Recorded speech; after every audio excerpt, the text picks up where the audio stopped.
Mobile తయారీలో భారత్ సంచలన record. దిగుమతుల stage నుంచి ఎగుమతుల స్టేజ్ వరకు మొబైల్ హ్యాండ్సెట్ తయారీలో భారతదేశం మరో భారీ మైలురాయిని చేరుకుంది. ప్రస్తుతం దేశంలో వినియోగించే మొబైల్ పరికరాల్లో 99.2% దేశీయంగా ఉత్పత్తి అవుతున్నాయని ఎలక్ట్రానిక్స్, ఐటీ సహాయ మంత్రి జితిన్ ప్రసాద్ పార్లమెంటులో వెల్లడించారు. ఈ మేరకు మంత్రి మాట్లాడుతూ 2014-15లో 1.9 లక్షల కోట్ల విలువైన ఎలక్ట్రానిక్స్ ఉత్పత్తి ఇప్పుడు 2023-24 నాటికి 9.5 లక్షల కోట్లకు పెరిగిందని, ఏటా 17% వృద్ధి రేటుతో ప్రధాన దిగుమతిదారు స్థాయిలో ఉన్న భారత్ ఇప్పుడు మొబైల్ ఫోన్ల ఎగుమతిదారుగా మారిందని ఆయన అన్నారు. 2014-15లో భారతదేశంలో అమ్ముడైన మొబైల్ ఫోన్లలో 74% దిగుమతి చేసుకోగా ప్రస్తుతం 99% పరికరాలు స్వదేశీ తయారీపై ఆధారపడి ఉన్నాయి. భారత్ ఇప్పుడు మొబైల్ ఎగుమతుల్లో ప్రధాన శక్తిగా ఎదుగుతోంది.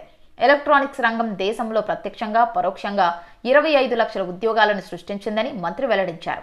ఈ రంగం దేశీయ అవసరాలను తీర్చడమే కాకుండా భారతదేశాన్ని ఆర్థిక శక్తిగా మరింత స్థిరపరుస్తుందని ఆయన ధీమా వ్యక్తం చేశారు.